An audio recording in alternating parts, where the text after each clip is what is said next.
ഈ സൃഷ്ടി എത്ര സുന്ദരം!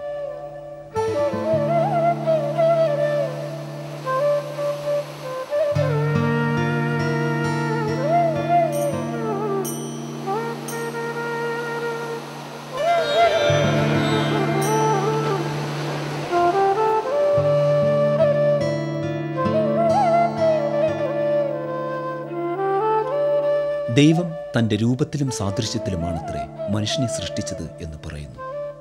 എത്ര പുണ്യം ചെയ്ത ജന്മം! ആ മനുഷ്യ ശരീരത്തിൽ എന്തെല്ലാം അത്ഭുതങ്ങൾ നിറഞ്ഞിരിക്കുന്നു!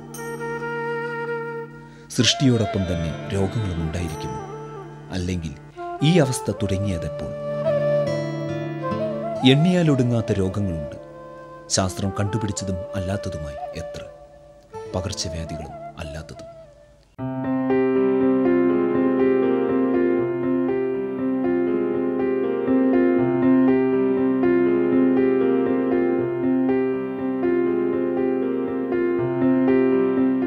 ഏകദേശം 4000 വർഷത്തോളം പഴക്കമുണ്ട് എന്ന് അവകാശപ്പെടുന്ന ക്ഷയം എന്ന മാരകമായ പകർച്ചവ്യാധി പൂർണ്ണമായും ചികിത്സിച്ച് മാറ്റാവുന്ന ഈ രോഗം നമ്മുടെ അജ്ഞതയും അലസതയും കൊണ്ട് ഇന്നും മനുഷ്യനെ ആക്രമിച്ചുകൊണ്ടിരിക്കുന്നു.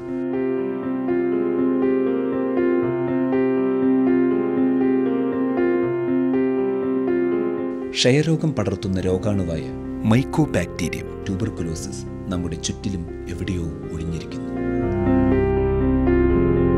ക്ഷയരോഗം അല്ലെങ്കിൽ TB ഒരു പകർച്ചവ്യാധിയാണ്. മനുഷ്യരാശി ഉണ്ടായ കാലം മുതൽക്ക് കണ്ടുവരുന്ന അസുഖമാണ് ക്ഷയരോഗം. എന്നാൽ ശാശ്വതമായ ഒരു അസുഖം കണ്ടെത്തലും ചികിത്സയും ആയത് വളരെ അടുത്ത കാലം തൊട്ടാണ്.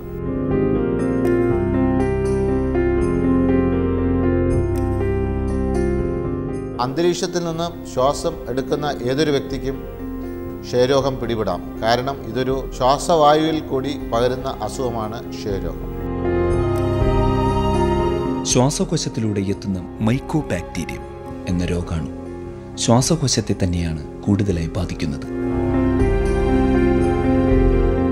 ഇങ്ങനെ രോഗബാധ ഉള്ള ആളുകൾ തുമ്മുകയോ ചുമയ്ക്കുകയോ സംസാരിക്കുകയോ തുപ്പുകയോ ചെയ്യുമ്പോൾ അവരുടെ വായിലൂടെ പുറത്തു വരുന്ന രോഗാണുക്കൾ വായുവിൽ പടരുകയും അത് ശ്വസിക്കുന്ന മറ്റുള്ളവരുടെ ഉള്ളിൽ പ്രവേശിക്കുകയും ചെയ്യുന്നു.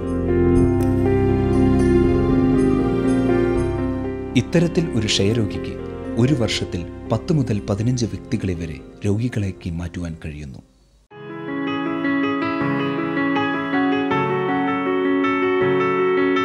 ക്ഷയരോഗം തീർത്തും മാരകമാണ്. ശരിയായ സമയത്ത് ശരിയായ ചികിത്സ കിട്ടാത്തത് മൂലം ഇന്ത്യയിൽ ഒരു ദിവസത്തിൽ ക്ഷയരോഗബാധയെ തുടർന്ന് മരണമടയുന്നവരുടെ എണ്ണം 900 എന്നാണ് രേഖകൾ സൂചിപ്പിക്കുന്നത്. ഇതുകൂടാതെ രോഗാണു അറിഞ്ഞോ അറിയാതെയോ ശരീരത്തിൽ കയറിപ്പറ്റുന്നവരുടെ എണ്ണം 40,000-ലേറെ എന്നും അതുമൂലം രോഗബാധിതരാകുന്നവരുടെ എണ്ണം 5000 എന്നും രേഖകൾ സൂചിപ്പിക്കുന്നു.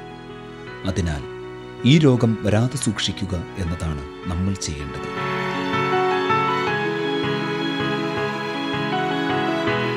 നമ്മൾ രോഗബാധിതരാണ് എന്ന് വളരെ എളുപ്പത്തിൽ കണ്ടെത്താം എന്നാണ് വിദഗ്ധർ പറയുന്നത്. ക്ഷയരോഗം കണ്ടുപിടിക്കാനുള്ള പ്രധാന മാർഗം കഫ പരിശോധനയാണ്. 2 ആഴ്ചയിൽ കൂടുതൽ ചുമയുള്ളവരുടെ 2 സാമ്പിൾ കഫമാണ് പരിശോധിക്കുന്നതിലേക്കായി നൽകേണ്ടത്. ഇതിലേക്കായി ലോകാരോഗ്യ സംഘടന DMC അല്ലെങ്കിൽ ഡെസിഗ്നേറ്റഡ് മൈക്രോസ്കോപ്പിക് സെൻറ്റർ കഫ പരിശോധനാ കേന്ദ്രങ്ങൾ നടപ്പിലാക്കിയിട്ടുണ്ട്. 2 ആഴ്ചയോ അതിൽ കൂടുതലോ ചുമയുള്ള വ്യക്തികൾ 2 കപ്പ് കഫം ഈ കേന്ദ്രങ്ങളിൽ എത്തിക്കുന്ന പക്ഷം അതിൽ പരിശോധന നടത്തി ക്ഷയരോഗം ഉണ്ടോ ഇല്ലയോ എന്ന് രോഗനിർണയം നടത്താവുന്നതാണ്.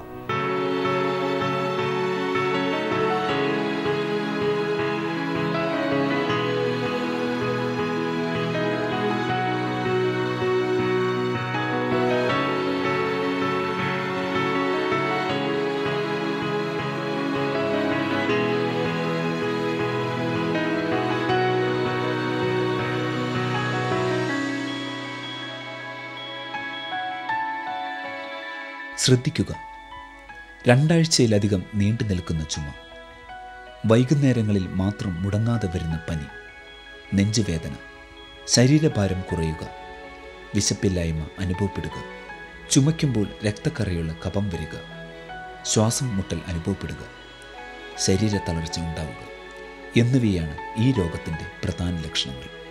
ക്ഷയരോഗം ശ്വാസകോശ ക്ഷയരോഗവും ശ്വാസകോശ ഇതര ക്ഷയരോഗം ഉണ്ട് എന്നുള്ള കാര്യം നാം ശ്രദ്ധിക്കേണ്ടതാണ്.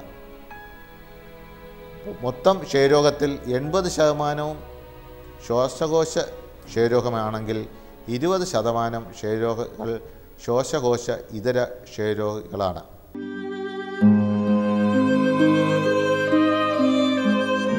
ശ്വാസകോശ ക്ഷയരോഗമാണ് 80% ആളുകളിൽ കാണുവാൻ കഴിയുന്നത്. ഇത് മരണത്തിലേക്ക് തന്നെ വഴിതെളിക്കാവുന്നതും ആണ്. ശ്വാസകോശ ക്ഷയരോഗം ആണ് പകരാൻ പ്രേരണയുള്ള ക്ഷയരോഗം. എന്നാൽ ശ്വാസകോശേതര ക്ഷയരോഗം ശരീരത്തിൻ്റെ പല ഭാഗങ്ങളെ ബാധിക്കാവുന്നതുമാണ്. ഇങ്ങനെയെല്ലാം ക്ഷയരോഗവും അതിൻ്റെ സാധ്യതകളും നമ്മുടെ ചുറ്റും ഉണ്ടാകുമ്പോൾ അതിനെ പ്രതിരോധിക്കേണ്ടത് എങ്ങനെ എന്നോർത്ത് നിങ്ങൾ ആശയക്കുഴപ്പത്തിലാകേണ്ട കാര്യം ഒട്ടും തന്നെയില്ല.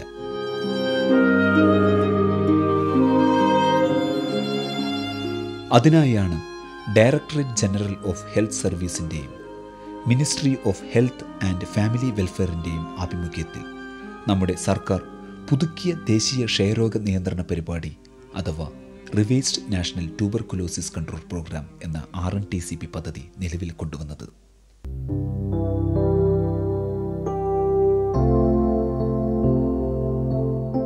ക്ഷയരോഗ നിർമ്മാണ പ്രചോദനങ്ങളിൽ ഗവൺമെൻറ്റിൻ്റെ വളരെ സുസ്ഥിരമായ സേവനങ്ങൾ വർഷങ്ങളായിട്ട് ജനങ്ങൾക്ക് ലഭിച്ചുകൊണ്ടിരിക്കുകയാണ്.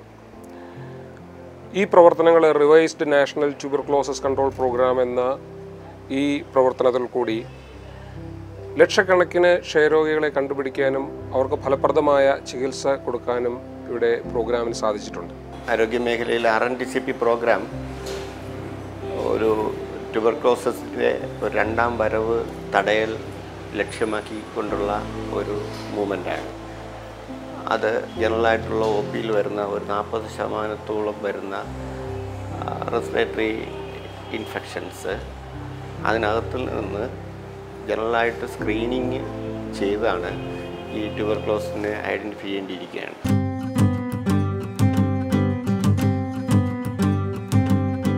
ഇത് ഇന്ത്യ ഒട്ടാകെ ക്ഷയരോഗം നിയന്ത്രിക്കുന്നതിനായി നടത്തിവരുന്ന പദ്ധതിയാണ്.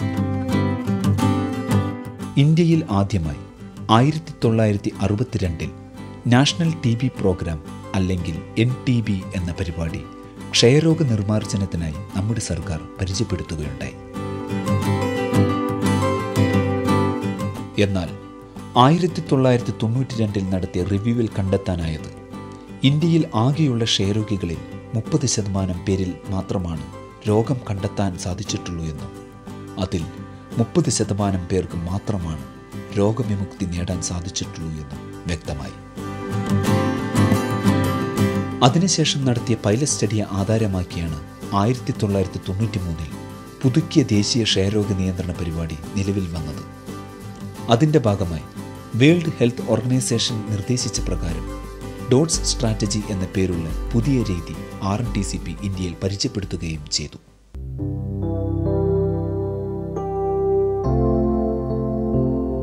എന്താണ് ഈ ഡോട്ട്സ് ചികിത്സ? നേരിട്ടുള്ള നിരീക്ഷണത്തിൽ നൽകുന്ന ഹ്രസ്വകാല ചികിത്സയാണ് ഡോട്ട്സ് ചികിത്സ. പ്രധാനമായും 4 മരുന്നുകൾ ചേർന്നാണ് ഈ ഡോട്ട്സ് ചികിത്സ നിശ്ചയിച്ചിട്ടുള്ളത്. ആഴ്ചയിൽ 3 ദിവസമാണ് രോഗി ചികിത്സ എടുക്കേണ്ടത്.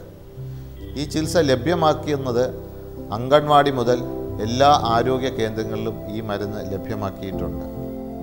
അസുഖം ഉണ്ടെന്ന് കണ്ടുപിടിക്കുന്ന വ്യക്തിയുടെ മേൽവിലാസം പരിശോധിച്ച ശേഷം ഒരു ചികിത്സാ നിരീക്ഷകൻ വഴി ഈ മരുന്ന് എത്തിക്കുന്ന സംവിധാനത്തിനെയാണ് ഡോട്ട്സ് ചികിത്സ എന്ന് പറയുന്നത്.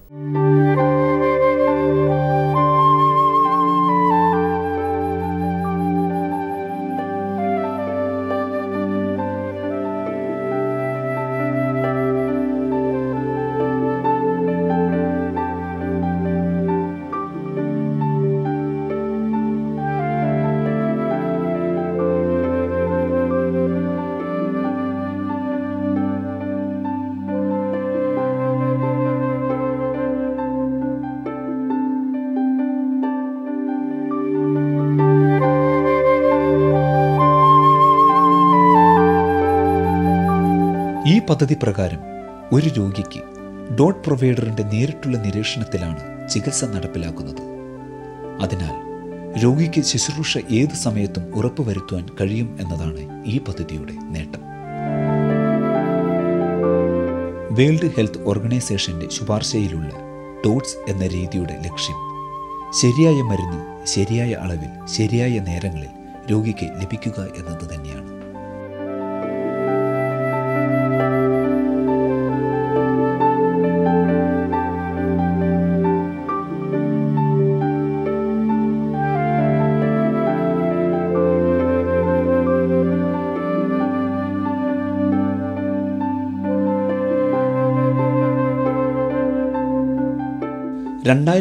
ലെ കണക്കുകൾ കാണിക്കുന്നത് ഡോട്ട്സ് പദ്ധതി 632 ജില്ലകളിൽ പ്രാവർത്തികമാക്കപ്പെട്ടു എന്നതാണ്. RNTCPക്ക് 1114 മില്യൺ ജനങ്ങളെ പദ്ധതിയിൽ ഉൾപ്പെടുത്തുവാൻ സാധിച്ചു എന്നതുമാണ്.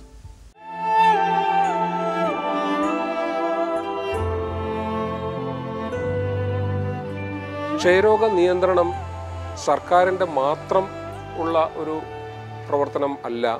സർക്കാരിൻ്റെ പ്രവർത്തനങ്ങളെ സപ്പോർട്ട് ചെയ്യുവാൻ വേണ്ടിയിട്ട് സിവിൽ സൊസൈറ്റികൾക്ക് ഒരു വളരെ പ്രധാനപ്പെട്ട ഒരു പങ്ക് വഹിക്കാനുണ്ട്. അതിൻ്റെ ഭാഗമായി ഇന്ത്യയിൽ ഒരു പുതിയ പ്രോജക്റ്റ് തുടങ്ങിയിരിക്കുകയാണ്. അക്ഷയ പ്രോജക്റ്റ് എന്നറിയപ്പെടുന്ന ഈ പ്രോജക്റ്റ് ഇന്ത്യയിൽ 374 ജില്ലകളിലും നടന്നു വരികയാണ്. കേരളത്തിൽ 13 ജില്ലകളിൽ ഈ പദ്ധതി ആരംഭിച്ചു കഴിഞ്ഞു.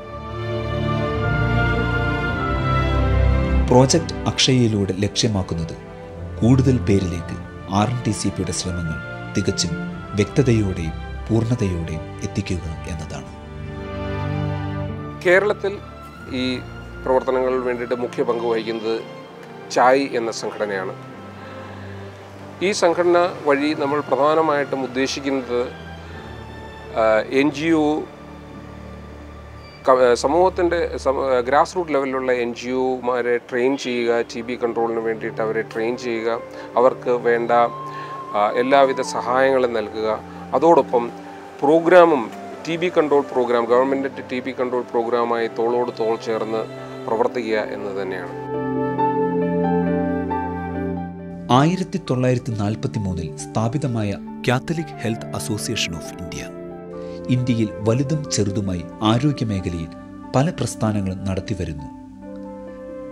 ജനസേവനം മാത്രം മുന്നിൽ കണ്ടുകൊണ്ട് അന്നും ഇന്നും സേവന രംഗത്ത് മുൻതൂക്കം നൽകുന്ന ഇവർക്ക് ഇന്ന് എടുത്തു പറയുവാൻ ആരോഗ്യമേഖലയിലുള്ള 3308 പ്രസ്ഥാനങ്ങൾ കൂടെയുണ്ട്. സാമൂഹ്യ ആരോഗ്യ പരിരക്ഷ ലക്ഷ്യമാക്കിക്കൊണ്ട് 1943 ഓസ്ട്രേലിയക്കാരിയായ സിസ്റ്റർ ഡോക്ടർ മേരി ഗ്ലോറിയ സ്ഥാപിതമായ സംഘടനയാണ് Catholic health association of India അല്ലെങ്കിൽ ചായ്. ഇത്തരത്തിലുള്ള ചായ് കേരളയുടെ പ്രവർത്തനങ്ങളോട്, പ്രത്യേകിച്ച് ക്ഷയരോഗ സംബന്ധമായ പ്രവർത്തനങ്ങളെ ഞാൻ വിലമതിക്കുകയും ശ്ലാഘിക്കുകയും ചെയ്യുന്നു.